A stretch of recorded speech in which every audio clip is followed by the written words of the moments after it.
3 years have gone by. The sun's come up over 1,000 times.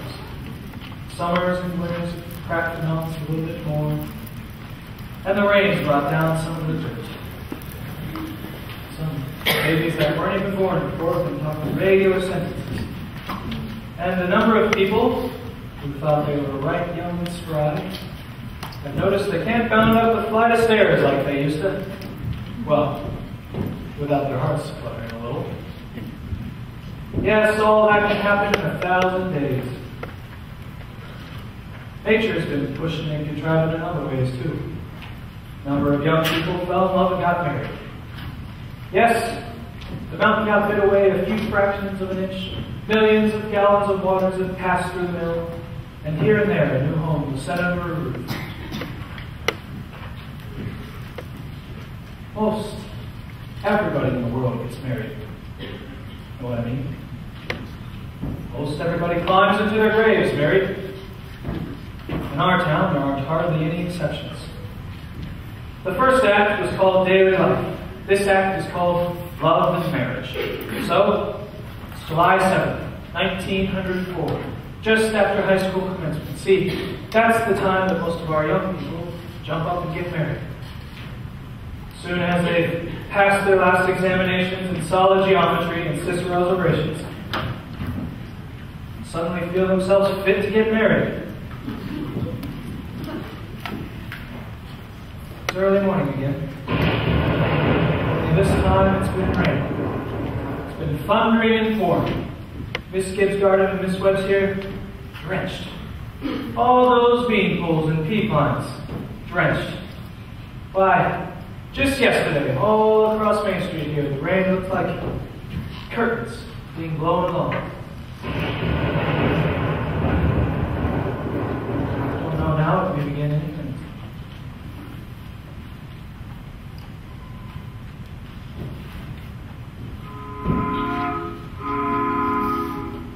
There's the 5:10 train for Boston. Here's Miss Webb and Miss Gibbs come down the stairs to make breakfast, just as if this were an ordinary day. Now, I don't have to point out to the ladies in the audience that both these women they see before them, both these women took 3 meals a day, one for 20 years and the other for 40. No summer vacation. Yes, they raised 2 children apiece, washed, cleaned the house. They never had a nervous breakdown. Never thought themselves hard used either. Oh, it's like what one of those Middle West poets said. You've got to have life to love life. You've got to love life to have life. It's what they call a vicious circle. Giddy up, Bessie! There comes Howie Newsome, Bessie delivering them out. There's Cy Crowell delivering the papers, just like his brother before him.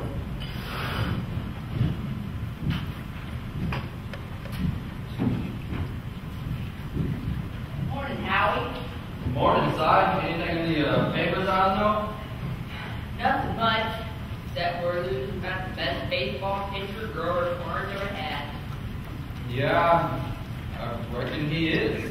Now all he'll be doing is pitching. Whoa, Bessie!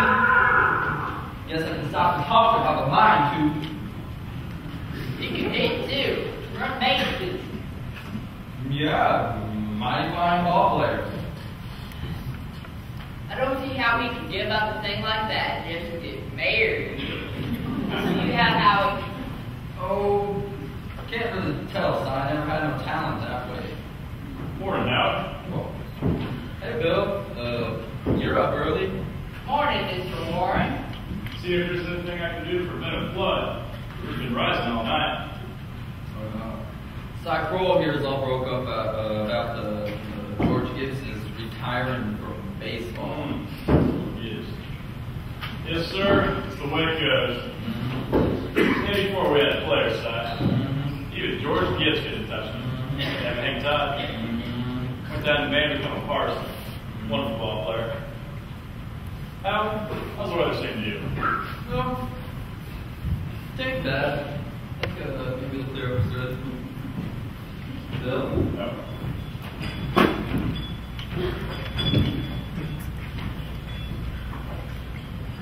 Good morning, Mrs. Gibbs.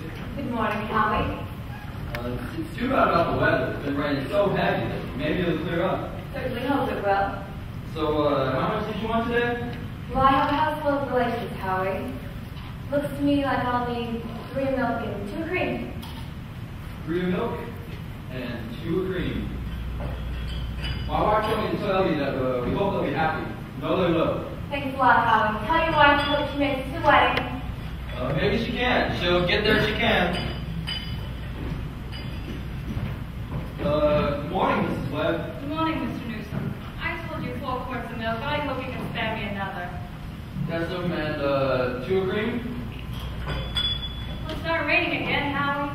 No, I was just telling Mrs. Gibbs as to how it might clear off. Oh, and Mrs. Newsome told me special to tell you that we hope they'll be happy. No, they will, Mrs. Webb. Thank you, Mr. Newsome, and thank your wife. And we're counting on seeing you at the church. We hope to be there. Could have missed that. Come on, Bessie.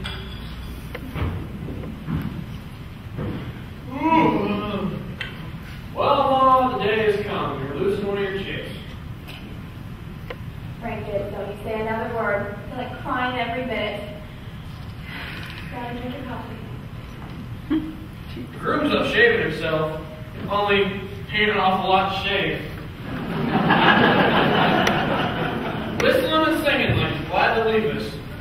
Every now and then he says, I do to the mirror, but it don't sound none too convincing to me. I don't care, Frank. I don't know how we get along. I seem to just feet are dry. He's got warm things on. Too young, Frank. Emily won't think of such things. We'll catch death cold within a week. Well, I remember my wedding morning, Julia. I don't start that, Frank Gibbs. I was the scariest young feller in the state of New Hampshire.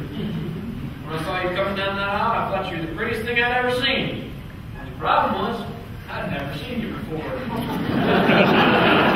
How do you guys know, Frank? Weddings are perfectly awful things. Farces! Oh, they are. Here, I made something for you. Julia Hershey. French toast. Well, it ain't hard to make, and I had to do something. How'd you sleep last night? Well, I heard a lot of the hours struck off.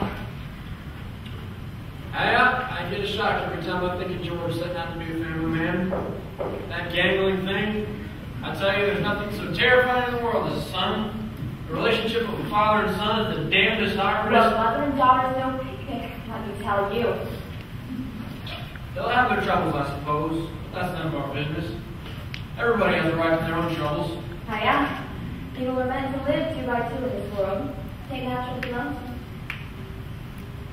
Julia, do you know one of the things I was scared of when I married you? I'll go along with you. I was afraid we didn't have enough material for conversation more than lasted a few weeks. I was afraid we'd run out and eat our meals in silence. Well, we've been conversing for 20 years now without any noticeable barren spells. Well, good weather, bad weather. Ain't very choice, but I always think of something to say. You and Rebecca's turned around upstairs. Nope. Only day of the year Rebecca ain't been up there managing everybody else's business. She's in her room. I got the notion she's crying. Lord's sake, this has got to stop. Rebecca! Rebecca, come and get your breakfast! Good morning, everybody. Only 4 more hours to live. Where are you going? Stepping across the grass to see my girl. Now you put on your boots, it's raining torrents. You don't go out of this house unless you're prepared for it. George, do as your mother tells you. You'll catch a death of cold and cough all through the service. And I expect Mrs. Webb is used to colors at 7 in the morning. Here, take a cup of coffee first. Be back in a minute.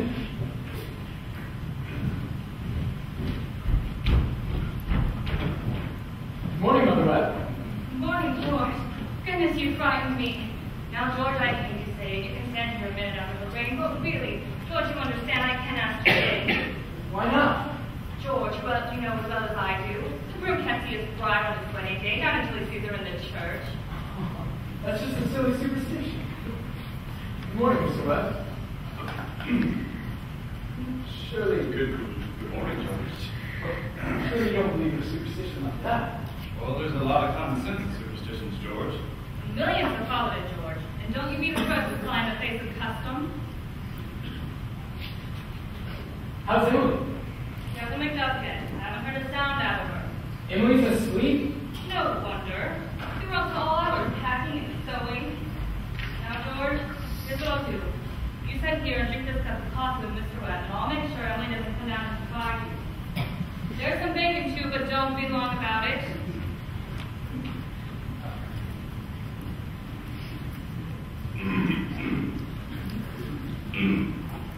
Well, George, how are you?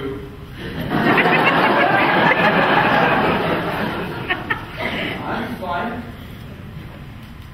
Mr. Webb, what common sense could there be for superstition like that? Well, on the wedding morning, the girl's head's full of clothes. One thing or another. Don't you think that's probably it? Yes. I guess I never thought of that. The girl's have to be in my mood on her wedding day. Gee, I wish a person could get married for all that marching up and down. Well, every man that's ever lived has felt the way, George. It hasn't been any use. It's women folk that have run weddings, my boy. For a while now, they have it all their own. For a while now. Yes, they have it all their own. But, well, now it's pretty small at a wedding, George. All those good women standing shoulder to shoulder, making sure they're not tied in my public way. Well, you believe in it, don't you, Mr. Webb? Yes. Oh, yes, George. Now, don't get me wrong. Marriage is a wonderful thing. A wonderful thing. Now, don't you forget that, George. No, sir. Say, Mr. Webb, how old were you when you got married? Well, I'd been away from college and taking some time to get settled. But Mrs. Webb, she wasn't much older than what Emily is now. Oh, age hasn't got much to do with it, but with other things. What were you going to say, Mr. Webb? I don't know. Was I going to say something? Oh, yes. I was remembering the other night the advice my father gave me when I got married. Yes, he said. Charles, he said. Start right off showing who's boss. The best thing to do is give an order about something, even if it don't make sense. Just so she'll learn to obey it.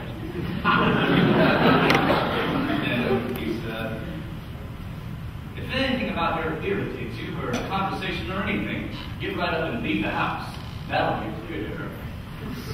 And then he said, never let your wife know about how much money you have. Never. Well, I couldn't exactly. So I took the opposite of his advice, and I've been happy ever since.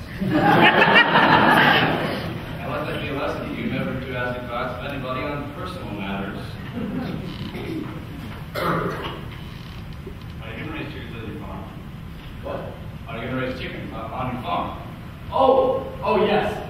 Uncle Lucas never really got into chickens much, but I've been figuring on reading that. Well, I looked into my office the other day on the file system for raising chickens. I wish you'd read it. I've been thinking of beginning in the small way myself, in the backyard. I'm going to put an incubator in the cellar. Charles Webb, are you talking about that incubator again? I thought you'd be talking about things worthwhile. Well, Myrtle, if you'd like to give the boys some good advice, I'll go upstairs. Georgia has got to come down and eat for breakfast. Now she sends you her love, but she doesn't want to lay her eyes on you. Goodbye. Bye. Myrtle, I guess you didn't know about our other older superstition. What do you mean, Charles? Since the caveman, no bridegroom should see his father-in-law on the day of the wedding.